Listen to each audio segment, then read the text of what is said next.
அனைவருக்கும் வணக்கம். நான் ஜோதிடர் தமிழரசன் பேசுகிறேன். இந்த சேனல் ஃபஸ்ட் டைம் பார்க்குறவங்களா இருந்தீங்கன்னா சப்ஸ்கிரைப் பண்ணிக்கோங்க, பெல் பட்டனை கிளிக் பண்ணிக்கோங்க, ஆளுங்கிற ஆப்ஷன் இருக்கும் அதையும் செலக்ட் பண்ணிக்கோங்க. அப்போ தான் நாங்கள் போடுற வீடியோஸ் எல்லாமே உங்களுக்கு நோட்டிஃபிகேஷன் வரும். இன்றைக்கி நம்ம இந்த வீடியோவில் எதை பற்றி பார்க்க போகிறோன்னா நட்சத்திர பலன்கள் பற்றி தான் நம்ம இந்த வீடியோவில் பார்க்க போகிறோம். இந்த நட்சத்திர பலன்கள் வரிசையில் போராட நட்சத்திரத்தை பற்றி பார்க்க போகிறோம். தனுசு ராசி போராட நட்சத்திரம். தனுசு ராசி போராட நட்சத்திரக்காரங்களோட குணம் எப்படி இருக்கும், உங்களோட கேரக்டர் என்ன, என்னென்ன பிளானட்டோட இம்பேக்டில் இருப்பீங்க, என்னென்ன தசாபுத்தி உங்கள் வாழ்க்கையில் நடக்கும், எல்லாமே நம்ம இந்த வீடியோவில் தெளிவாக பார்த்துருவோம். போராடம் 1, 2, 3, 4 பாதங்கள் தனுசு ராசிக்கு மட்டும்தான் வரும். சரிங்களா? ஒரு சில நட்சத்திரமெல்லாம் உடைப்பட்ட நட்சத்திரமாக வரும். அடுத்த ராசிக்கு 2 பாதம் வரும், இந்த ராசிக்கு 2 பாதம் இல்லை, ஒரு பாதம் இல்லை, அடுத்த ராசிக்கு 3 பாதம், அப்படியெல்லாம் மாறும். அதுக்கு பேர் வந்து பார்த்திங்கன்னா உடைப்பட்ட நட்சத்திரம் சொல்லுவாங்க. ஒரே நட்சத்திரம் ஆனால் 2 ராசிக்கு வந்துடும். ஆனால் தனுசு ராசி போராட நட்சத்திரம் தனுசு ராசிக்கு மட்டும்தான் அங்கே வரும். முழுமையான பாதங்கள் கொண்ட நட்சத்திரம் தான் இந்த போராட நட்சத்திரம். பொதுவாகவே தனுசு ராசிக்காரங்க ஏமாளியாக இருப்பாங்க, இறக்க குணம் கொண்டவங்களாக இருப்பாங்க, அன்பு பாசம் உங்கள்கிட்ட அதிகமாக இருக்கும், மனிதாபிமானம் மிக்கவங்களாக இருப்பாங்க, மனசாட்சிப்படி நடக்கிறவங்களாக இருப்பாங்க. பொதுவாகவே தனுசு ராசிங்கிறது ஒரு நல்ல ஒரு ராசிங்க. காலபுருஷ தத்துவப்படி அது 9ஆம் ராசி, குருவோட ராசிங்கிறதுனால குருங்கிறது மாபெரும் சுபகிரகம், இயற்கை சுபகிரகம், முதன்மையான சுபகிரகமே குரு தான். அப்போ அந்த ராசியில் பிறந்த நீங்கள் மனசாட்சிப்படி நடக்கிறவங்களா இருப்பீங்க. மனசு ரொம்ப ஒரு இலகன மனசு, நல்ல ஒரு குணம் இருக்குன்னு சொல்லிடலாம். சரிங்களா?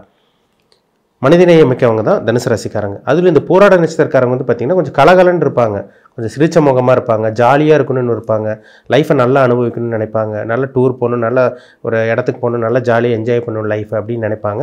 தானும் சந்தோஷப்படுறது இல்லாமல் அடுத்தவங்களும் சந்தோஷப்படுத்துவாங்க.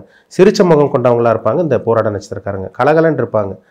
ஏன்னா இவங்ககிட்ட ஒரு அட்ராக்ஷன் இருக்கும். ஏன்னா சுக்கிரனுடைய நட்சத்திரம் தனுசு ராசி, குருவோட ராசியில் இருக்கிறனால இவங்ககிட்ட ஒரு ஈர்ப்புத்தன்மை இவங்ககிட்ட அதிகமாக இருக்கும். ஆப்போசிட் பர்சன் வந்து அட்ராக்ட் பண்ணுவாங்க போராட நட்சத்திரக்காரங்க. ஒரு சில பேர்லாம் பாருங்கள் இளமையான தோற்றம் கொண்டவங்களாக இருக்காங்க. ஏன்னா சுக்கிரனுடைய நட்சத்திரம். அப்போது அடுத்தவங்க ஈஸியாக பழகிடுவாங்க. இவங்களுக்கு நிறைய நண்பர்கள் இருப்பாங்க, இவங்க ஒரு அட்வைஸராக இருப்பாங்க, அடுத்தவங்ககிட்ட அட்வைஸ் பண்ணுவாங்க. இப்போ இவங்களுக்கு நல்லது நடக்குதோ இல்லையோ அடுத்தவங்களுக்கு அட்வைஸ் பண்ணுவாங்க. இங்கே அப்படி பண்ணுங்கள், இப்படி பண்ணுங்கள், இப்படி நடங்க, இப்படி நடக்காதீங்க அப்படின்னு அட்வைஸ் பண்ணுறவங்க தான் இந்த தனுசு ராசி போராட நட்சத்திரக்காரங்க. நல்ல ஒரு நட்சத்திரம், ஒரு அருமையான நட்சத்திரம். பிறக்கும் போதே வந்து பார்த்திங்கன்னா ஒரு சுக்கிர தசை தான். பிறக்கும் போதே உங்களுக்கு நட்சத்திராதிபதி வந்து சுக்கிரனோட நட்சத்திரமாக இருக்கிறனால, போராட நட்சத்திரமாக இருக்கிறனால பிறக்கும் போதே உங்களுக்கு சுக்கிர தசை நடக்கும். 20 வருஷம் சுக்கிர தசைங்க. சரிங்களா? 1ஆம் பாதத்தில் பிறந்தீங்கன்னா கிட்டத்தட்ட 19-20 வருஷம் உங்களுக்கு சுக்கிர தசை நடந்துடும். இப்போ நடுப்பாதம், இப்போ 3ஆம் பாதத்தில் சென்ட்ரலில் நீங்கள் பிறந்திருந்தீங்கன்னா 10 வருஷம் வரும். அவ்வளோதான் டிஃப்ரென்ஸ் உங்களுக்கு. இப்போ முதல் பாதத்தில் பிறந்தவங்களுக்கு கிட்டத்தட்ட 20 வருஷம் சுக்கிர தசை. கிட்டத்தட்ட உங்களுக்கு முதல் பாதத்தில் பிறந்தீங்கன்னா 20 வருஷம் வரும், 2ஆம் பாதத்தில் பிறந்தீங்கன்னா 15 வருஷம் வரும். அவ்வளோதான் டிஃப்ரென்ஸ். அப்படி தான் உங்களுக்கு வரும். 4ஆம் பாதத்தில் பிறந்தீங்கன்னா உங்களுக்கு 5 வருஷம் பேலன்ஸ் இருக்கும். அவ்வளோதான். ஆனால் சின்ன வயசில் சுக்கிரதசை வர்றது கரெக்டானு பார்த்தீங்கன்னா சின்ன வயசில் சுக்கிரதசை வரலாம், ஆனால் பாவகிரகம் சம்மந்தப்பட்டிருக்கூடாது. இப்போ உங்களுக்கு முதல் பாதத்தில் பிறந்தீங்கன்னா உங்களுக்கு கிட்டத்தட்ட உங்களுக்கு 19-20 வயசு வரைக்கும் உங்களுக்கு சுக்கிரதசை தாங்க நடக்கும். அந்த சுக்கிரதசை வந்து பாருங்கள் ராகுவோட இருந்து சனியோடு இருக்கவங்களுக்கெல்லாம் பாருங்கள் சின்ன வயசுலேயே வந்து பார்த்திங்கன்னா படிப்பு மேலே நாட்டம் கம்மியாகி இந்த காதல் காமத்து மேலே நாட்டம் அதிகமாயிரும். ஏன்னா குட்டி சுக்கரன் குட்டி கெடுக்கும்னு சொல்கிறாங்க. குட்டி சுக்கரன் குடும்பத்தை கெடுக்கும். சின்ன வயசில் பருவ வயசில் வந்து லவ் வந்து ஒரு சில பேர் சின்ன வயசுலேயே அந்த 15, 16, இந்த 20 வயசுக்குள்ளே ஏமாந்து போகிறவங்களாம் நிறைய பேர் இருக்காங்க. இந்த போராட நட்சத்திரக்காரங்க சின்ன வயசில் அந்த காதல் காமத்து மேலே நாட்டம் அதிகமாயிரும். சுக்கிரன் கெட்டு போனவங்களுக்கு, சுக்கிரன் நீச்சமாகி ராகுவோட சேர்ந்து, இல்லை சுக்கிரன் வேறு எங்கேயோ ஒரு இடத்துல 8ஆம் இடத்துல சம்மந்தப்பட்டு சனியோட சம்மந்தப்பட்டு, இல்லை சுக்கிரன் வந்து ராகு சனி சம்மந்தப்பட்டு இந்த மாதிரி காம்பினேஷன் எல்லாம் இருந்துச்சுன்னா சுக்கிரன் கம்ப்ளீட்டாக அவுட் ஆயிடுறாருன்னு அர்த்தம். சுக்கிரன் முழுமையாக கெட்டு போயிடுறாரு. அப்போ தவறான வழியில் தொடர்பு ஏற்பட்டு சின்ன வயசுலேயே அவங்க அந்த பருவ வயதிலே வந்து பார்த்திங்கன்னா தவறான விஷயங்களை போய் மாட்டிக்குவாங்க. அதனால் அந்த சுக்கிரன் ஜாதகத்தில் கெடாமல் இருக்கிறது நல்லது. இப்போ நீங்கள் வந்து 15-20 வயசுக்குள்ளே இருந்தீங்கன்னா உங்களுக்கு சுக்கிர தசை நடந்துகிட்ருக்கும். அது 1ஆம் பாதத்தில் பிறந்தவங்களுக்கு இந்த டைம்லாம் ரொம்ப கவனமாக இருக்கக்கூடிய காலகட்டமும். சரிங்களா? சுக்கிரன் கெடாமல் இருக்கணுங்க. சுக்கிரன் கெட்டு போச்சுன்னா தவறான வழிகளை போய் மாற்றுறது, சின்ன வயசில் லவ் ஃபெயிலியர் ஆகுறது, காம சம்மந்தப்பட்ட விஷயங்களை போய் லாக் ஆகுறது, இதெல்லாமே சின்ன வயசுலேயே அவங்களுக்கு வர்றதை கண் கூட பார்க்க முடியுது. ஏன்னா சுக்கிரனால என்ன காதலை தான் கொடுக்கும், காமத்தை தான் கொடுக்கும். அப்பேற்பட்ட கிரகம் சுக்கிரன். சொகுசுக்குண்டான கிரகமே சுக்கிரன் தான். அப்போ ராகு பாவகிரகம் சம்மந்தப்பட்டெல்லாம் இருந்துச்சுன்னா தவறான வழியில் அந்த விஷயங்கள் கிடச்சிரும். அதனால் சுக்கிரதசை வர்றவங்க பொதுவாகவே கவனமாக இருக்குன்னு சொல்லுவாங்க. சரிங்களா? உங்கள் ஜாதகத்தில் சுக்கிரன் எங்கே இருக்கார், உங்கள் வயசு என்னன்னு பாருங்கள். முதல் 1ஆம் பாதத்தில் பிறந்தீங்கன்னா கண்டிப்பாக உங்களுக்கு இப்போது சுக்கிரதசை நடந்துகிட்ருக்கும். 20 வயசுக்குள்ளே இருக்கவங்களுக்கு 20 வயசுக்கு மேலே வந்து பார்த்திங்கன்னா உங்களுக்கு சூரிய தசை நடக்கும். சூரியன் வந்து 6 வருஷங்க. இப்போ வந்து பார்த்திங்கன்னா ஒரு சில பேருக்கு 23-24 வயசில் ஒரு சில பேருக்கு கவர்மெண்ட் ஜாப் கிடைக்குது, கவர்மெண்ட் பேக்ரவுண்டில் ஒர்க் பண்ணுறவங்களுக்குலாம் பார்த்திங்கன்னா சூரிய தசை நடந்துகிட்ருக்கும். அரசாங்கம் அல்லது அரசாங்கம் சம்மந்தப்பட்ட விஷயங்களில் வேலை பார்த்துட்டு இருப்பாங்க. அந்த அரசாங்க லிங்க் வந்துடும், கவர்மெண்ட் லிங்க் வந்துடும் உங்களுக்கு. கவர்மெண்ட் ஜாப் கிடைக்குமான்னு கேட்குறாங்க பார்த்தீங்களா? சூரியன் ஜாதகத்தில் நல்லா இருக்கணுங்க. சூரியன் நல்லா இருந்தால் தான் அரசாங்க வேலை கிடைக்கும். சூரியன் ராகுவோடையோ சனியோடையோ கெட்டு போய் சிம்ம ராசியில் பாவகிரகம் ராகுவோ கேதுவோ சம்மந்தப்பட்டாங்கன்னா அவங்களுக்கு வாழ்நாள் முழுக்க அவங்க அரசாங்க வேலை கிடைக்காதுன்னே சொல்லிடலாம். சிம்மம் நல்லா இருக்கணும், சிம்மத்துக்கு அதிபதி சூரியன் நல்லா இருக்கணும், லக்னாதிபதி ஸ்ட்ராங்காக இருக்கணும். இதுதான் ரொம்ப முக்கியம். இப்போ சிம்ம ராசிக்கு அதிபதி சூரியனும் நல்லா இருந்து சிம்மமும் உங்களுக்கு நல்லா இருந்துச்சுன்னா கன்ஃபார்மாக உங்களுக்கு அந்த சூரிய திசையில் அரசாங்க வேலை கிடச்சிரும், கேரண்டியாக கிடச்சிரும், இல்லை சந்தேகமே கிடையாது. நல்ல வேலை, நல்ல ஒரு பொசிஷனில் இந்த 6 வருஷம் தலைமை தாங்கக்கூடிய பதவியில் கண்டிப்பாக இந்த போராட்ட நட்சத்திரக்காரங்க இருப்பாங்கிறதுல டவுட்டே கிடையாது. அடுத்து 26 வயசுக்கு மேலே 25-26 வயசுக்கு மேலே உங்களுக்கு சந்திர திசை வரும். சந்திரன் ரொம்ப முக்கியமான கிரகம். இப்போ உங்களுக்கு 25 வயசில் சந்திர திசை நடக்குதுன்னா 35 வயசு வரைக்கும் 10 வருஷம் சந்திர திசை நடத்துவார். அந்த சந்திரன் வந்து ராகுவோட சேரக்கூடாதுங்க, சனியோட சேரக்கூடாது, கேதுவோட சேரக்கூடாது, செவ்வாய் கூட சேரக்கூடாது தான். சந்திரமங்கல யோகமாக இருந்தால் கூட அந்த மனதை கெடுத்து விட்டுரும். ஒரு நெருப்பு கிரகம் ஒரு நீர் கிரகத்து கூட சேரக்கூடாது, ஒரு நீர் கிரகம் ஒரு இருள் கிரகத்து கூட சேரக்கூடாது, கிரகண தோஷம் ஆகக்கூடாது, கிரகண தோஷம் ஏற்படக்கூடாது. அப்படி இருந்துச்சுன்னா மனம் பாதிக்கப்பட்டுரும். ஒரு 25 வயசுக்கு மேலே பாருங்கள், போராட்ட நட்சத்திரக்காரங்க ஹெல்த்தில் பிரச்சனை வரும், கண் பிரச்சனை வரும், முழங்கால் பிரச்சனை வரும், மூட்டு பிரச்சனை வரும், ஹார்மோன் சம்பந்தமான பாதிப்புகள் வர காரணம் எல்லாமே இந்த சந்திரன் தான். சந்திரன் கெட்டு போச்சுன்னா உடல் முழுக்க பாதிக்கப்பட்டுருங்க. ஏன்னா மனோகாரகன் சந்திரன், உடல் காரகன் சந்திரன்.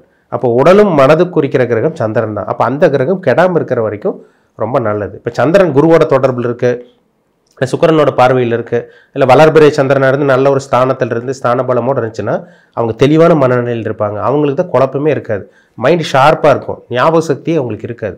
இப்போ சந்திரன் கெடக்கூடாது. ஏன்னா தாய் கிரகம், அம்மாவுக்கு உண்டான கிரகமே சந்திரன் தான். ஒரு சில பேர் பாருங்கள், 25 வயசுக்கு மேலே அவங்க அம்மாவோட ஆரோக்கியம் கெட்டு போகும். என்ன காரணம்? சந்திரன் ஜாதகத்தில் கெட்டு போயிருக்காருன்னு அர்த்தம். சந்திரன் பாதிப்படையக்கூடாதுங்க. எந்த ஒரு இடத்துலையும் சந்திரன் ராகுவோடையோ செவ்வாயோடையோ சனியோடையோ அது அமாவாசை சந்திரனாவோ இருந்து 6, 8, 12 மறையக்கூடாது, கெடக்கூடாது, கெட்டு போகக்கூடாது. சந்திரன் நல்லா இருந்தால் தான் உங்களோட உடல் ஆரோக்கியம் நல்லாயிருக்கும், உங்களோட மனமும் நல்லாயிருக்கும், உங்கள் அம்மாவோட ஆரோக்கியமும் நல்லா இருக்குங்கிறதுல சந்தேகமே கிடையாது. 35 வயசுக்கு மேலே வரக்கூடிய செவ்வாய் திசைங்க 7 வருஷம் நடக்கும். அந்த செவ்வாய் திசையில் பாருங்கள், ஒரு சில பேர் இந்த ஸ்போர்ட்ஸ் ஆக்டிவிட்டீஸில் ஈடுபடுவாங்க. அந்த 35 வயசுக்கு மேலே அந்த ரியல் எஸ்டேட் ஃபீல்டில் சாதிக்கிறவங்க, இந்த அதே மாதிரி வந்து பார்த்திங்கன்னா டாக்டராக இருக்கவங்களுக்கு வந்து பார்த்திங்கன்னா அந்த டைமில் ப்ரொமோஷன் கிடைக்கும், நல்ல ஒரு ஹாஸ்பிட்டல் கிளினிக் கட்டுவாங்க. இதெல்லாம் பாருங்கள் அந்த செவ்வாய் திசையில் தான் நடக்கும். ஏன்னா செவ்வாய்ங்கிறது மருத்துவத்துக்கு உண்டான கிரகம், கட்டிடத்துக்கு உண்டான பிளானட்டே உங்களுக்கு கட்டிடம், ரியல் எஸ்டேட், அந்த பூமி சார்ந்த விஷயங்கள் எல்லாமே செவ்வாய் தான். அதே மாதிரி வந்து பார்த்திங்கன்னா காவல்துறையில் இருக்கவங்களுக்கு அந்த 35 வயசுக்கு மேலே ஒரு சில பேருக்கெல்லாம் வாழ்க்கை மாறுது பார்த்தீங்களா, அதெல்லாம் பார்த்திங்கன்னா அந்த செவ்வாய் திசையில் தாங்க மாறும். செவ்வாய் வந்து முக்கியமான கிரகம், அதிகாரத்துக்கு உண்டான கிரகம் செவ்வாய் தான். செவ்வாய் நல்லா இருந்துட்டால் நல்ல ஒரு ஃபீல்டில் நல்ல ஒரு பொசிஷனில் கண்டிப்பாக ஷைன் பண்ணுவீங்கிறதுல சந்தேகமே கிடையாது. 35 வயசுக்கு மேலே வரக்கூடிய அந்த 7 வருஷம் செவ்வாய் திசை ரொம்பவே நல்லாயிருக்குன்னு சொல்லலாம், ஜாதகத்தில் செவ்வாய் நல்லா இருந்தால் மட்டும். சரிங்களா? பாவிகளோட சேர்க்கை இருக்கக்கூடாது, பாவகங்களோட சம்பந்தம் இருக்கவே கூடாது. செவ்வாய் திசை வந்தாலே ஒரு சில பேர் படப்படம் கோவம் வரும், வேகமாக செய்வாங்க, இந்த ரத்த காயங்கள் ஏற்படுறது, அறுவை சிகிச்சை, கத்திப்படுறது, இதெல்லாமே இந்த செவ்வாய் திசையில் தான், பாவகிரக சம்மந்தப்பட்டவங்களுக்கு. உங்களுக்கு 40 வயசுக்கு மேலே வரக்கூடிய பார்த்தீங்கன்னா 42, 43 வயசுக்கு மேலே உங்களுக்கு ராகுதிசை நடந்துடும். இப்போ 42 வயசு ராகுதிசை நடக்குதுன்னா உங்களுக்கு 60 வயசு வரைக்கும் ராகுதிசை நடக்குங்க. ராகு இந்த முக்கியமான வயசு 40 நடுத்தர வயதில் ராகுதிசை வர்றவங்களுக்கு ஒரு சில பேர் ஜாக்பாட் அடிக்குது. என்ன காரணம்னா ஷேர் மார்க்கெட்டில் சம்பாதிக்கிறாங்க, ஒரு பார்ட்னரோட சேர்ந்து இது பண்ணுறாங்க, வெளிநாட்டு போய் சம்பாதிக்கிறாங்க, ஐடி ஃபீல்டில் ஷைன் பண்ணுறவங்க, இவங்களுக்கெல்லாம் பாருங்கள் இந்த ராகுதிசை நடந்துகிட்ருக்கும். 42 வயசுக்கு மேலே வரக்கூடிய ராகுதிசை 20 வருஷம், கிட்டத்தட்ட 60 வயசு வரைக்கும் ராகுதிசை நடக்கும். ராகு நல்ல ஒரு ஸ்தானத்தில் 3, 6, 10, 11ஆம் இடத்துல, 3ஆம் இடம், 6ஆம் இடம், 10ஆம் இடம், 11ஆம் இடத்துல இருந்துட்டாருன்னா ராகு கொட்டி கொடுக்குற ராகுவாக இருப்பார். 40 வயசுக்கு மேலே வாழ்க்கை தலைகீழ மாறும், ஒரு நல்ல ஒரு வாழ்க்கையை வாழ்ந்துருவாங்க. ராகு நல்ல ஒரு இடத்துல இருக்கணுங்க, பாவகிரகம் சம்மந்தப்படக்கூடாது. ராகு வந்து உங்களுக்கு 6ஆம் இடத்துலேருந்து உங்களுக்கு சனியோட சம்மந்தப்பட்டாருன்னா ராகு திசை கெட்டு போயிட்டாருன்னு அர்த்தம். ராகு தனிச்ச 6லேருந்து சுபகிரகம் சம்மந்தப்பட்டாருன்னா ராகு கொட்டி கொடுக்குற ராகுவாக இருப்பார். அது 3ஆம் இடத்துல இருக்கிற ராகு பிரபலமாக வைப்பார், பெயர் புகழ் அந்தஸ்தெல்லாம் கொடுக்க வைக்கிறதால இந்த 3ஆம் இடத்துறாகும் 10ஆம் இடத்துறாகும் தான். 11ஆம் இடத்துல இருக்கிறாங்க பெரிய கோடீஸ்வரன், உயர்ந்த அளவுக்கு உயர்தரமான ஒரு கோடீஸ்வரனாக இருக்கிறது, மிகப்பெரிய பிரம்மாண்டமான கோடீஸ்வர வாழ்க்கை வாழ்கிறவங்க ஜாதகத்தெல்லாம் பாருங்கள் 11ஆம் இடத்துல ராகு கண்டிப்பாக சம்மந்தப்பட்டிருக்கும். ரொம்ப முக்கியங்க, ராகுங்கிற முக்கியமாக 18 வருஷம் சாதாரண விஷயம் கிடையாது, மிகப்பெரிய விஷயம். இப்போ ராகு நல்ல இடத்துல இருந்தால் நீங்கள் வாழ்க்கை நல்லா இருக்குன்னு அர்த்தம்.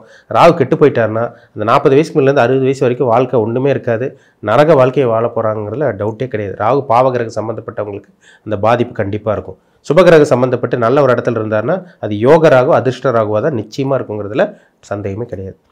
60 வயசுக்கு மேலே வரக்கூடிய 16 வருஷம் கிட்டத்தட்ட பார்த்தீங்கன்னா குரு திசை. அந்த குரு திசையில் சில பேர் கஷ்டப்படுறவங்க இருக்காங்க. குரு சனியோட சேரக்கூடாது.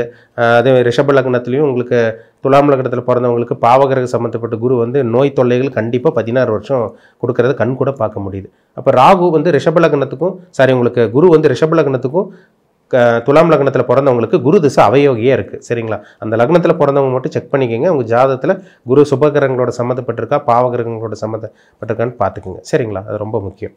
இப்படி தான் இந்த ஃபார்மேட் படி தான் உங்கள் வாழ்க்கை போகும். தசாபுத்தி மீறி ஒன்றுமே பண்ண முடியாது. ஒரு மனிதனை ஆட்டி படைக்கிறதுக்கு நவகிரகங்கள் தான். அந்த நவகிரகங்களில் என்ன சம்பவம் உங்களுக்கு இப்போ நடக்குது, என்ன உங்களுக்கு விஷயங்கள் நடக்குது சுட்டி காமிக்கிறது அந்த கிரகத்தோட தசாபுத்தி தான். சரிங்களா? இப்போ ஒரு விஷயம் நடக்குது, அது நல்லதோ கெட்டதோ, நல்லது நடக்குதோ கெட்டது நடக்குதோ, அது காரணம் வந்து தசையை நடத்தக்கூடிய கிரகமும் புத்தியை நடத்தக்கூடிய கிரகமும் தான். எந்த ஒரு மனிதனாக இருந்தாலும் இந்த கர்மாப்படி தான் செயல்படும். சரிங்களா? அப்போ உங்கள் பிறப்பு ஜாதகத்தில் தனிப்பட்ட ஜாதகத்தில் என்ன தசாபுத்தி போகுதுன்னு பாருங்கள். அது ரொம்ப ரொம்ப முக்கியம். மீண்டும் அடுத்த பதிவு சந்திக்கும் வரை உங்களிடமிருந்து விடைபெறுவது உங்கள் ஜோதிடர் தமிழரசன். இந்த சேனல் பிடிச்சிருந்தா உங்கள் நண்பருக்கு உறவினருக்கு ஷேர் பண்ணுங்கள், லைக் பண்ணுங்கள், சப்ஸ்கிரைப் பண்ணுங்கள், பெல் பட்டனை கிளிக் பண்ணிக்கோங்க. ஆல்கிற ஆப்ஷன் இருக்கும், அதையும் செலக்ட் பண்ணிக்கோங்க. அப்போ தான் நாங்கள் போடுற வீடியோஸ் எல்லாமே உங்களுக்கு நோட்டிஃபிகேஷன் வரும். நன்றி, வணக்கம்.